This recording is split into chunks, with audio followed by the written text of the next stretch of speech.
आज हम दो शिव सूत्रों पर और चर्चा करेंगे। पहला सूत्र है प्रयत्न है साधकः, दूसरा सूत्र है गर्भे चित्त विकासो विशिष्ट विदा सोपन। पहला सूत्र है प्रयत्न साधकः, प्रयत्न ही साधक है।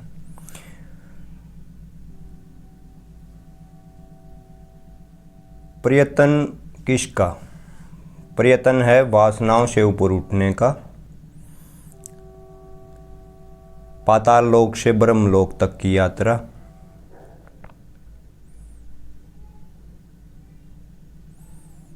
जो मनुष्य पाताल लोक से उठने की कोशिश करता है उसे साधक कहते हैं। चित्त की पुनरुक्ति से बाहर निकलने की चेष्टा जो मनुष्य करता है उसे धर्म के जगत में साधक कहा जाता है।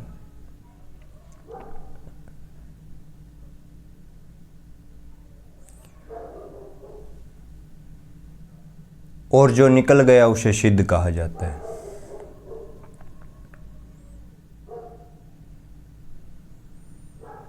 इस जगत में तुम्हें वही दिखाई पड़ता है जैसे तुम्हारे अंदर का भाव होता है। सबकी कामनाएं और इच्छाएं एक दूसरे से भिन्न हैं, उनके अनुपात में फ़र्क है।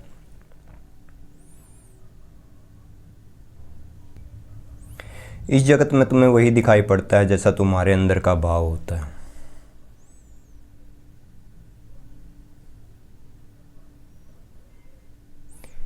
यहाँ पे सबके टाइप अलग अलग हैं, सबकी वासनाएं एक दूसरे से भिन्न हैं, उनके अनुपात में फ़र्क है।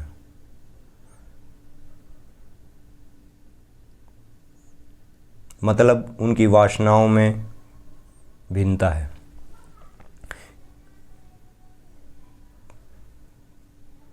किसी में क्रोध ज़्यादा है, किसी में काम, किसी में मोह, तो किसी में लोभ ज़्यादा है। जो मनुष्य लोभी है उसको सारा जगत लोभी मालूम पड़ता है। जो मनुष्य काम से भरा हुआ है उसे सारा जगत काम वासना से घिरा हुआ मालूम पड़ता है। और इस जगत में जो मनुष्य क्रोध से भरा हुआ है उसे सारा जगत क्रोध से भरा हुआ मालूम पड़ता है।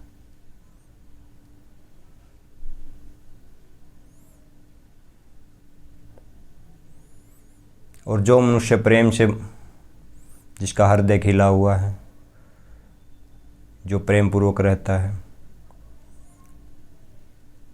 उसे सारा जग प्रेमी मालूम पड़ता है। उसका स्वभाव बहुत ही नरम होता है।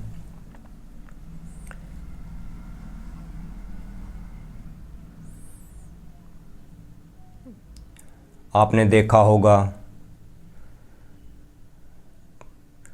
इस जगत में कोई लोभ से भरा हुआ होता है, वो धन इकट्ठा करने में लगा रहता है, पदार्थ को इकट्ठा करने में लगा रहता है। और दूसरा मनुष्य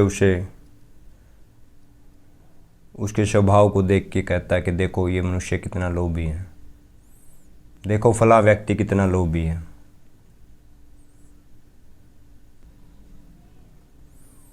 और जो लोभी है वो जब दूसरों को देखता है, वो जब एक क्रोधी को देखता है तो वो बोलता है कि देखो कितना क्रोधी मनुष्य है। एक काम वासना से घिरे व्यक्ति को देखता है तो बोलता है देखो इसका चरित्र कितना खराब है।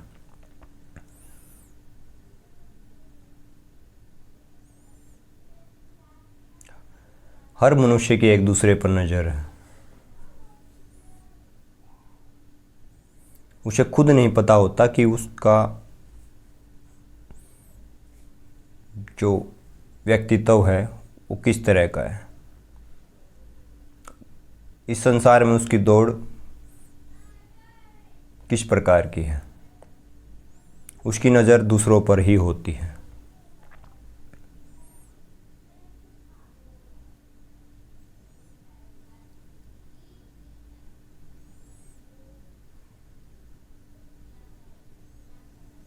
यहाँ प्रयत्न का मतलब है चित्त को छोड़ने से,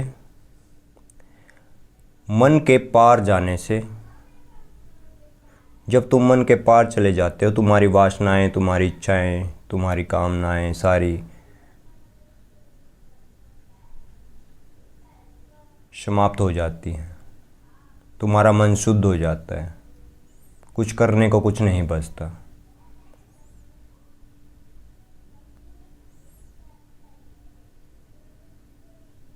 जब मन ही खत्म हो जाता है तो मन की दौड़,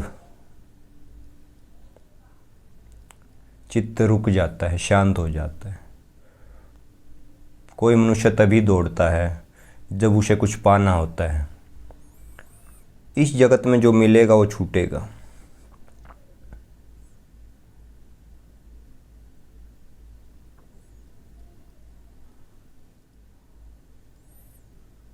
और जो मनुष्य मन के पार चला जाता है वो कुछ पाने की कोशिश नहीं करता।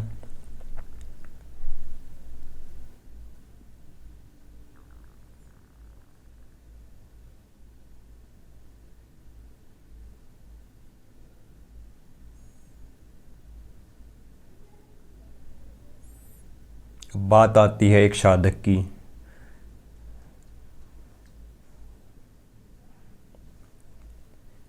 एक साधक मन के पार कैसे जाए। मन के पार जाने के दो ही रास्ते हैं, एक तो प्रेम का भक्ति मार्ग और दूसरा ध्यान का मार्ग। शिव सूत्र में ध्यान मार्ग की चर्चा की जा रही है। सारा जोर ध्यान पर है। ध्यान और ध्यान के प्रयोगों पर रहेगा। मन के पार जाने की पूरी कोशिश भी करते हो, पूरा प्रयत्न भी करते हो, तुम ध्यान भी करते हो, पर जब तुम कोशिश करते हो तुम्हारा मन घबरा जाता है, तुम्हारे मन को खतरा पैदा होता है।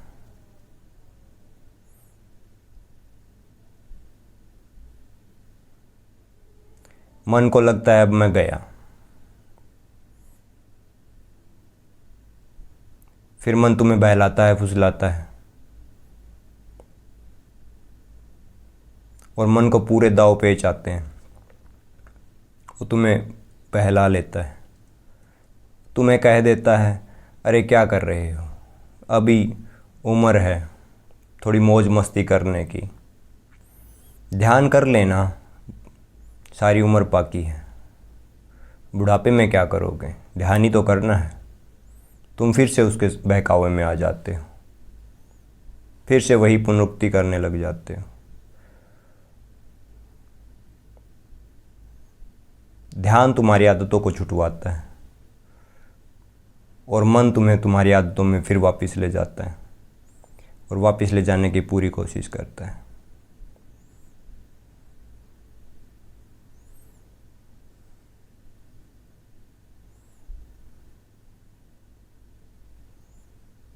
मन तुम्हें एक तरफ खींचता है, ध्यान तुम्हें दूसरी तरफ खींचता है।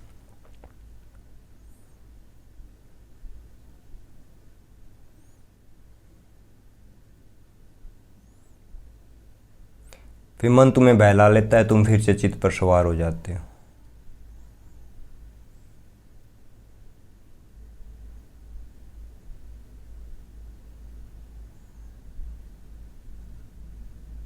तो शिव कहते हैं प्रयत्न ही साधक है। जो इस संसार में, जो इस संसार के चक्रव्यूह से निकलने की कोशिश में लगा है, वह प्रयत्न में लगा है, उसे ही साधक कहा गया है।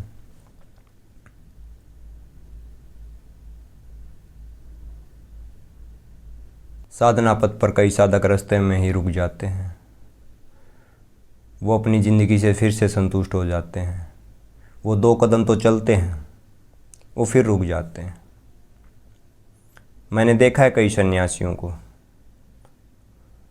सन्यास तो ले रखा है पर फिर भी वो संसार के कामों में ज़्यादा उत्सुक है।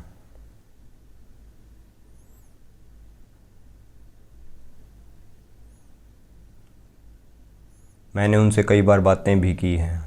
वो कहते हैं धर्मों ने, गुरुओं ने कहा है कि ध्यान भी करो और संसार में भी रहो। दोनों को साथ लेकर चलो। मैं भी यही कहता हूँ कि ध्यान भी करो और संसार में भी रहो, दोनों चीज़ें साथ साथ चलेंगी, छोड़ना कुछ भी नहीं है। पर फिर भी क्या कारण रहा है कि वो ध्यानी, उनको 5 साल 10 साल, किसी सन्यासी को 15 साल, किसी को 25 साल 20 साल, जो भी,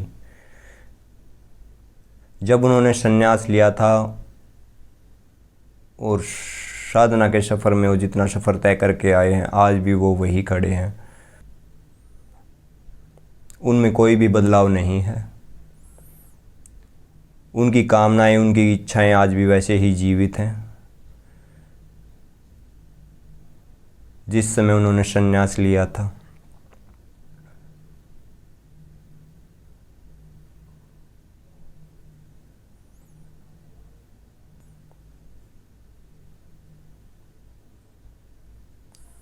वो ध्यान भी करते हैं और फिर भी उनमें बदलाव ना आने का कारण क्या रहा?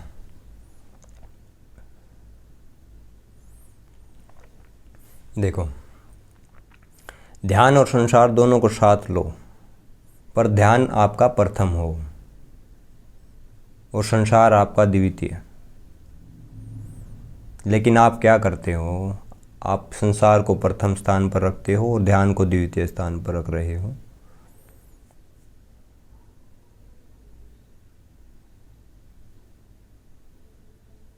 तुम बूढ़े होते जा रहे हो।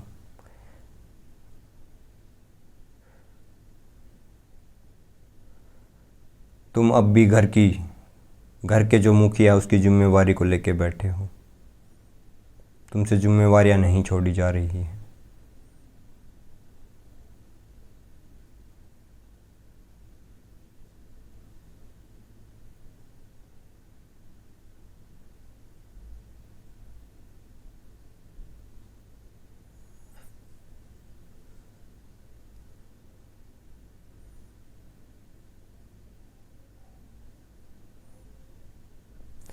एक सन्यासी को एक उम्र के बाद अपनी जिम्मेवारियों को छोड़ देना चाहिए और संन्यास पर पूरा ध्यान देना चाहिए, संन्यास के पथ पर आगे बढ़ें।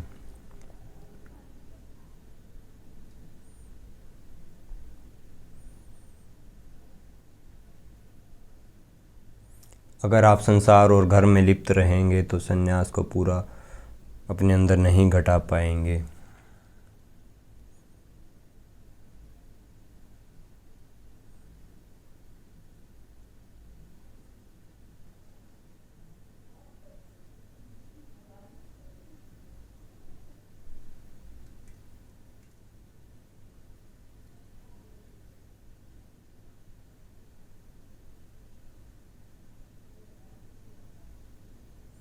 आपने क्रिकेट का मैच तो देखा होगा।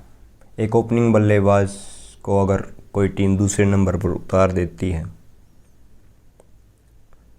तो टीम के जो हारने के चांसेस होते हैं वो सबसे ज़्यादा होते हैं, क्योंकि ओपनर बल्लेबाज द्वितीय स्थान पर नहीं खेल पाएगा। आप वैसे ही करते हैं, आप ध्यान को द्वितीय स्थान पर रखते हैं और संसार को प्रथम स्थान पर। मैं कहता हूँ ध्यान को प्रथम स्थान पर रखें और संसार को द्वितीय स्थान पर रखें। संसार का मतलब है तुम्हारे मित्र, प्यारे, नज़दीकी, जो भी हो।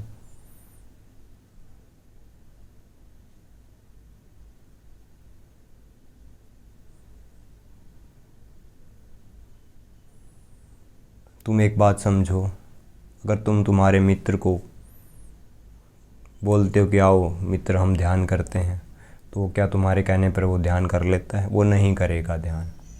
वो संसारी है और संसारी का स्वभाव होता है बोलने का। संसार के बारे में वो बातें करेगा।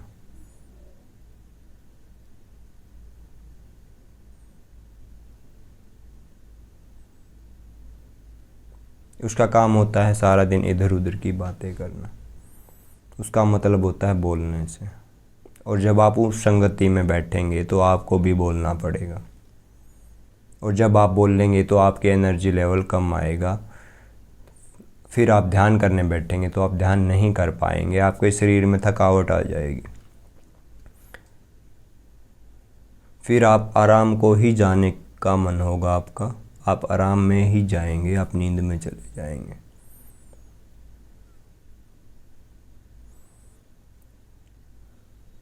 इसके विपरीत ध्यान आपको जगाता है।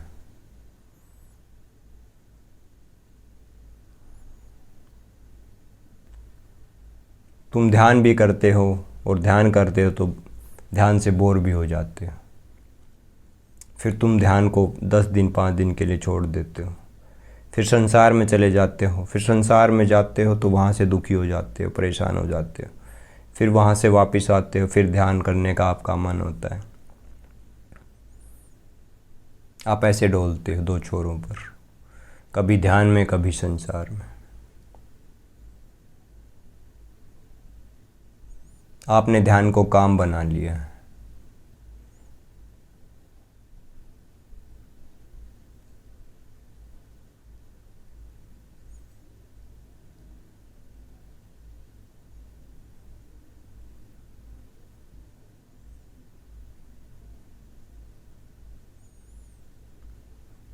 अपनी संगति को चेंज करें, अपनी संगति को बदलें।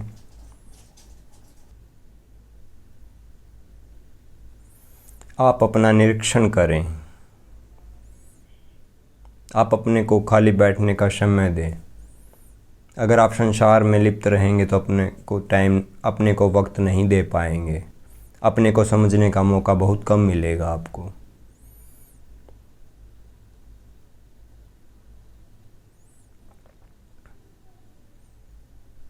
आप ध्यान करते हो और ध्यान में फिर भी आपकी गति नहीं हो रही है तो समझें कि आप कहीं ना कहीं कोई गलती कर रहे हैं।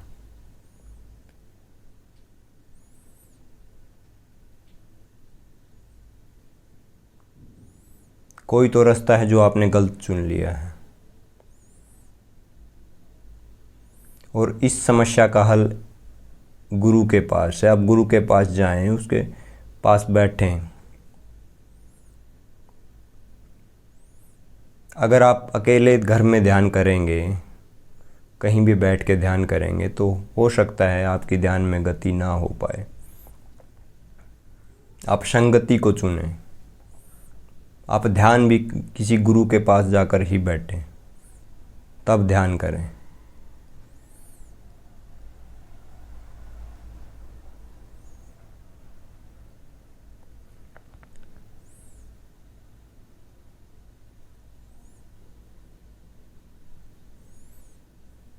अध्यात्म के रास्ते पर आगे बढ़ना है तो गुरु की ज़रूरत पड़ती है, गुरु के बगैर आगे नहीं बढ़ा जा सकता।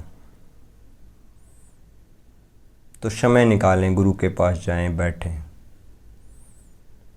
शिव कहते हैं प्रयत्न ही साधक है।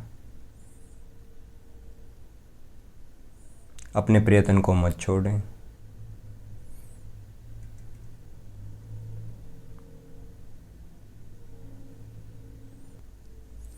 शिव का दूसरा सूत्र है गर्भे चित्त विकास होए विशिष्ट विधा सौपन। शिव कहते हैं महामाया शक्ति के गर्भ में जिस चित्त का विकास होता है वह अशुद्ध वर्ग है, अशुद्ध विधा है। यहाँ विधा का मतलब होता है वर्ग, श्रेणी। जो अशुद्ध वर्ग होता है वो पदार्थ के पीछे दौड़ता है, उसकी सारी दौड़ धन इकट्ठा करने में लगी रहती है। वह वर्ग कर्तव्यों से भरा है।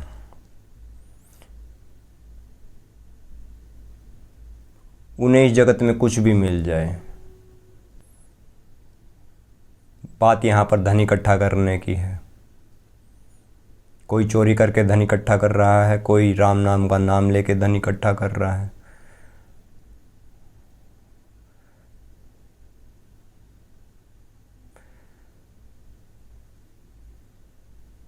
क्रियाएं अलग अलग हैं लेकिन निशाना एक ही है, धन पर।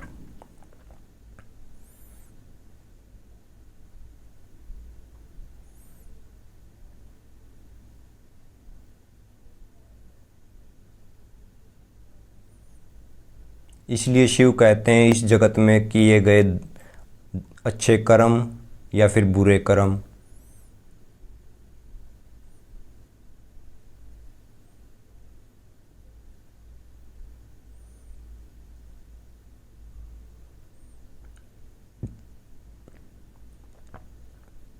अगर उन कर्मों का लक्ष्य धन इकट्ठा करना, पदार्थ इकट्ठा करना है, तो वह वर्ग अशुद्ध वर्ग है। आज का इतना ही। हम अगले प्रवचन शिव सूत्र में